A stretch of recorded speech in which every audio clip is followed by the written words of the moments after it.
Mark Lemerand is with us. He is the head coach of the Hillsdale High School Hornets, and he's brought a couple of his guys with him tonight. Coach, great win over Stockbridge. Congratulations. Yeah, thank you. You have a knack the last couple of years. I know you don't want it to have to be this way, but you've lost your first couple of games the last couple of years, and yet last year obviously running the table to end the season, and then the big win over Stockbridge. It seems like your players just don't get discouraged even with an early loss. How are you able to kind of instill that in your team? Every year we talk about getting better. As you progress throughout the season, and we've got a young team this year, we go out and we played a quarter. We play a few plays in a row and then make some mistakes. And we kept telling the guys, just keep plugging away, keep doing the right thing, and good things will happen. And finally in the Stockbridge game, we went down 14, and we just kept playing, and we ended up on top. So you're 0-2, Dan Vear. You're going into this game facing the prospect of potentially going 0-3. You're down 14 in the game. What's the turnaround? How do you guys get back into it? Well, first off, we needed some big plays on offense to get some points on the board, obviously. And what we really tried to do is on special teams, pin them deep, because we had faith in our defense that they'd stop them. I mean, we had a couple letdowns defensively the first two drives, but we still had faith in our defense and pinned them deep in their own zone, got the ball back due to their they gave us some great field position, and we capitalized. Yep, for sure. We're speaking with head coach Mark Lemerand, and he brought with him Dan Vear and Travis Hodos. I'm a big fan of both of yours. I've seen you both play a bunch of times, and really appreciate you coming in tonight. Coach, that Stockbridge team was really highly regarded. Obviously, preseason picks are preseason picks. We, in this business, know that it's what happens on the field Friday nights, not what you look at before the season. But they were a highly regarded team. Going into the game, did you have a plan that you felt confident in that maybe you could get your season turned around? Well, Jeff O'Brien, the quarterback, he might be the best quarterback we'll see all year. And they had a lot of weapons out there, but at the same time, I thought we had some guys that could play too. The plan going in was don't let Jeff beat us. He can throw and he can pass, and if we had to take our choice, we'd say make him beat us with a pass, and that's what we did. I thought Jerry Kirby, he did a great job putting a game plan together, and he brought pressure from all over the field, and the guys made plays out there. Coach Kirby put on a wrestling clinic for little kids this last winter, and my kid was in that, Owen, and I just wish Coach Kirby would show some intensity.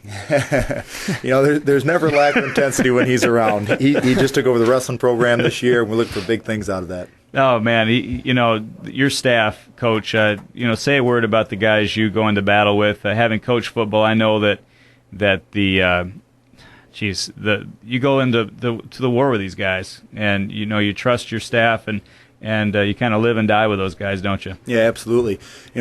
Jerry and Kirk Putnam and myself have been together since basically 2000 when we put this together, and Sean McCavitt's up, and Kenny Kiesel helps us out, Mark Wilson down in the JV, and Paul Zentowski, Clinton Teller, Clay Scheiman. I mean, there's a bunch of them.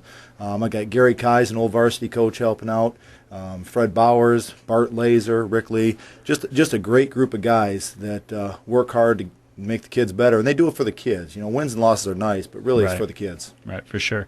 This kid Travis Hodos is a wonderful story. Last year, your starting quarterback Mike Kirby goes out in the first game. Yep, first game. And you insert this sophomore that I had never heard of, and maybe the Hornet fans had, but I hadn't heard of him, Travis Hodos. And how invaluable was that for your quarterback last year, Coach, to have gotten that? I know you didn't foresee it happening, but the fact that he got that time, how valuable was that in his progression? Well, as a sophomore, he got put into a tough situation. Right. Mike, on the last play of the scrimmage that we were in, just got his hand caught between two helmets, and he broke his hand. And so we went into the first week against Hudson last year. Between Dan and Travis, we figured we're going to split the rest between the two of them. And to be honest, they probably weren't ready for that, but that was a situation we had to deal with. And I thought both of them did a great job last year. Just different situations that they give us. They both are weapons in their own regard. But for them to get experience, that bodes well for us in the future. And this year we're seeing some dividends, and obviously next year we're looking forward to Travis doing it again. Yep, for sure. Travis, I can't imagine what that was like for you as a sophomore playing at that level in that league, but it went really well, especially when your team started winning. That had to be incredibly exciting for you last year. Just talk about that experience. Well, it was nice having some good senior leaders out there helping me along. You know, my first real start was against Hastings. I mean, I split time with Dan at Hudson, but I really got the reins against Hastings, and pretty bad performance there. It was like 4 interceptions or something like that. And so I was pretty down after that. Mike came back the next game against Stockbridge, and he played like 4 games, but he got hurt again towards ACL. So I had to come back for the last league game, and then Dundee and Manchester was number 2 in the state. And that was probably one of the most exciting games of my career. He came out there and beat the number 2 team in the state. I mean, that doesn't get much better than that. And it was just all my buddies around me just playing with me, and it's a lot of fun to go out there and play. Friday nights, man, there's nothing like it. The community involvement and just the school pride that goes into that and the work. I don't think anybody understands, Coach, the amount of work that these kids put in to play this game. I mean, the sacrifice that these high school football players make, giving up, I don't know, half their summer, basically, to be a part of it, and then all the work after school and the film study and the weight room. It's just a huge responsibility, isn't it? Yeah, absolutely. It's a commitment they make to each other and to the program. And, you know, this is stuff they'll remember as they get older, hanging out with their buddies and doing the right thing and working hard. You know, it officially starts at the beginning of August, but we all know that, you know, football anymore seems to be year-round with weight training. And we want our guys, we want our players to play other sports. We want them to wrestle, play basketball, baseball, run track, do it all. Be involved, be a competitor, and that's preparing you for football. Put yourself in competitive situations, train, lift, get your grades up, all the good stuff. Yep, for sure. And Travis, what's it like now with a little bit of experience? You're got the keys to this offense, and Coach Lemerand runs a spread style offense. What goes into every snap of the football? Do you have a read to make before every call? Do you change the play at the line, or is it pretty much set from the coach? Very rarely do I usually ever change the call. But, usually there's always a pre-snap read, and then most of the time there's a read as the play's going on, and Coach Lem gives me a lot of responsibility, and sometimes in practice he chews me out pretty good. Sometimes on the game day too, but Dan, what's that like as a receiver too? I mean, you know the quarterback position and the receiver position really well. You and the quarterback, or the receiver and the quarterback, they've got to work together really well in this offense, don't they? Yeah, we have spent a lot of time, and I say a lot, I mean a lot of time working together, me and Travis, just pitch and catch every route, every Sunday. I mean, we go to the college every Sunday and throw some balls around, but it's just repetition. So where you can have faith that when you do that vertical route or whatever, you can turn your head and see that the ball's there. Explain how this works. I don't want you to give away your game plan, but if you see a certain alignment, whether it be a coverage, you go to a certain route. Is that how that works? Depending on what the defense gives us, we have certain routes that work depending on the play that's called, work better than others. So it's just whatever the defense gives us, we work with that. It's kind of nice to be, what are you, 6'4"? 6'5". That doesn't hurt. You know, you can you got that target to toss at. You've got big receivers this year to work with, don't you, Travis? Yeah, I've got Brian Edwards on the side opposite Dan, and he's about the same height, pretty much about the same height. And then Cal Maney and Dustin Lewis are 2 pretty big kids too in the slots. In addition to these guys that you brought with you tonight, Coach, who are some of your other leaders on your team on the offense and defensive side? You know, offensively and defensively for us, probably Adam Hansen has done as well as anybody we've had. He worked extremely hard in the off season, weight room, running, was a shot putter in track, and he plays 2 ways for us. We try to have guys go one way as much as possible, but he's too valuable to be a one-way player for us. So he's a 2-way guy. Craig Putnam's in the middle at linebacker. On the corner making big plays last week was Sean Miller. Sean's a sophomore for us. Get a lot of confidence in him.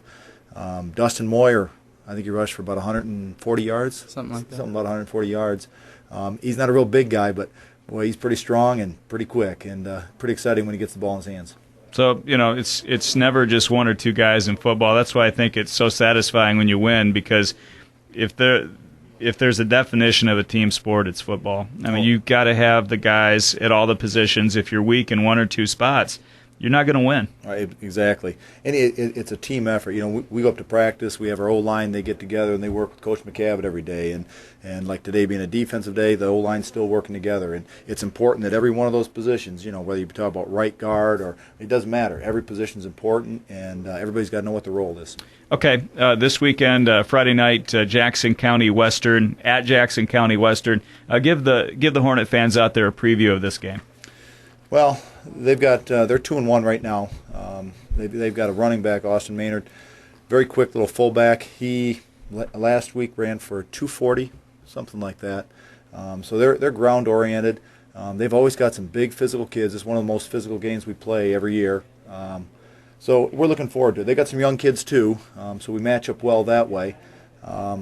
We'll see what happens. We think special teams could have a big impact on this game.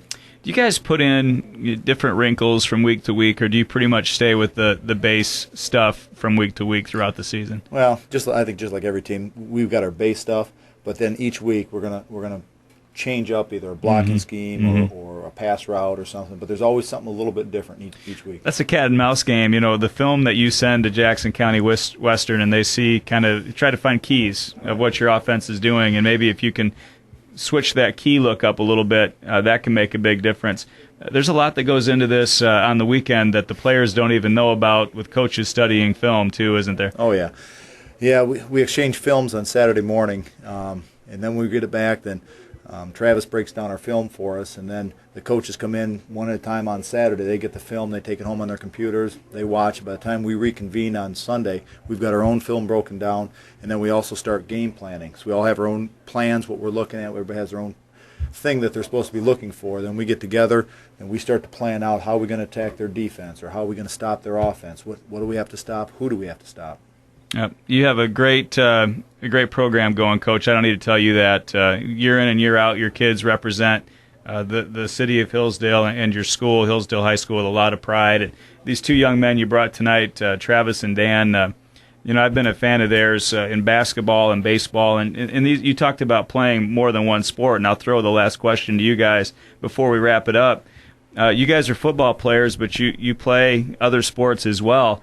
How has that been part of your high school career, as far as not necessarily specializing on one thing, but trying different sports along the way? Well, I figure as long as I do love basketball and baseball as well, so it's not just it's not a chore for me to play another sport. I don't know. There's something about playing competitive games. I've always been the competitive person. I don't know, with my brothers, and I have 3 other brothers, so it's kind of hard not to be competitive. I want to ask you about Joe. Dan's brother is Joe Vear, number 1 for the Chargers, a big safety who really, as a young player last year, took over a starting position, and he's one of the best hitters in the GLIAC Conference. I see every team in the GLIAC every year, and I can say that without bias. He's one of the better safeties in the conference. That's got to make your family really proud to see what Joe's doing at that level.